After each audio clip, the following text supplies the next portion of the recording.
Proponents of second language acquisition theories identify 5 distinct stages of second language acquisition as originally exposed by linguist Stephen Krashen. These include the following. As number 1, pre-production, or also called silent or receptive period. This stage may last from several hours to several months, depending on the individual learner.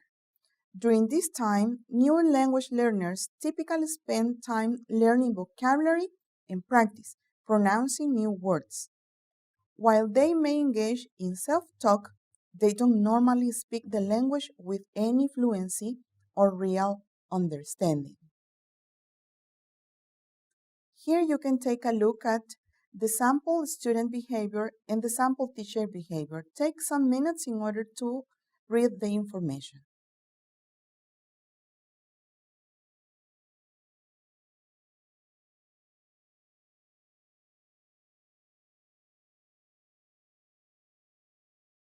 The pre-production phase applies to those who are totally new to English.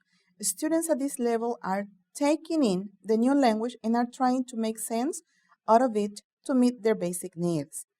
Language skills are being developed at the receptive level, a so-called silent period, as you previously saw. Acquirers of a second language are able to comprehend more complex messages than they produce. Expected student behaviors at this level include following simple commands, pointing and responding with movement, and simple utterances such as yes, no, thank you, or names. Early production. This is stage number 2.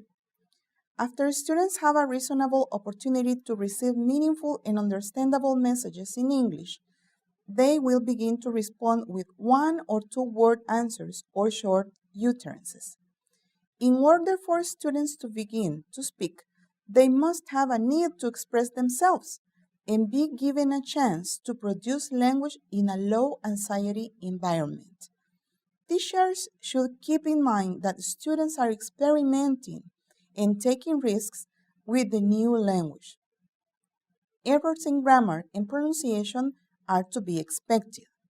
Direct error correction for students at this phase is inappropriate. This is part of the things we, as future teachers, have to take into account.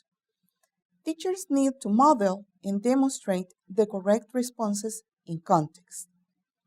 Now, take a look at the chart that corresponds to the sample of students and teachers' behavior.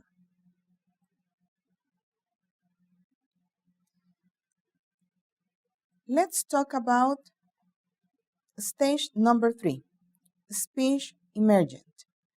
Students have developed a vocabulary of about 3,000 words and can communicate with simple phrases and sentences at this stage. They will ask simple questions that may or may not be grammatically correct, such as, may I go to bathroom? English language learners will also initiate short conversations with classmates. They will understand easy stories, reading class with the purpose of pictures. They will also be able to do some content work with teacher support.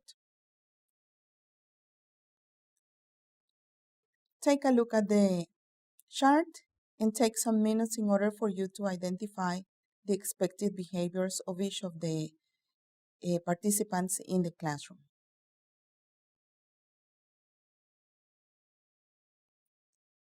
Let's move to stage number 4, intermediate fluency. English language learners at the intermediate fluency stage have a vocabulary of around 6,000 active words. They are beginning to use more complex sentences when speaking and writing, and are willing to express opinions and share their thoughts. They will ask questions to clarify what they are learning in class. At this stage, students will use strategies from their native language to learn content in English. Student writing at this stage will have many errors as English language learners try to master the complexity of English grammar and sentence structure. Many students may be translating written assignments from native language. They should be expected to synthesize what they have learned and to make inferences from that learning. This is the time for teachers to focus on learning strategies. Students in this stage will also be able to understand more complex concepts. Take some minutes in order to identify the sample behaviors for teachers and students.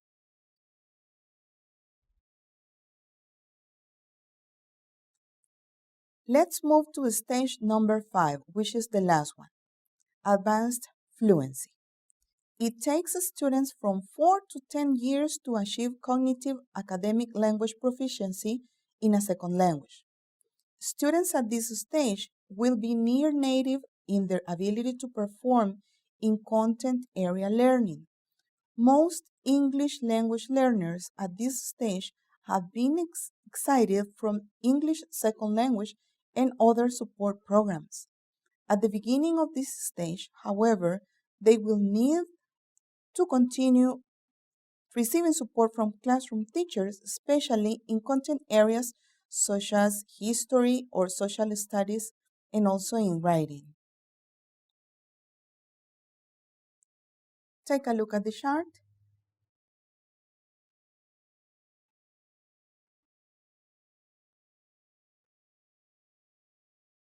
Let's continue with an important consideration. The length of time each student spends at a particular stage may vary greatly. Thank you very much for all your attention.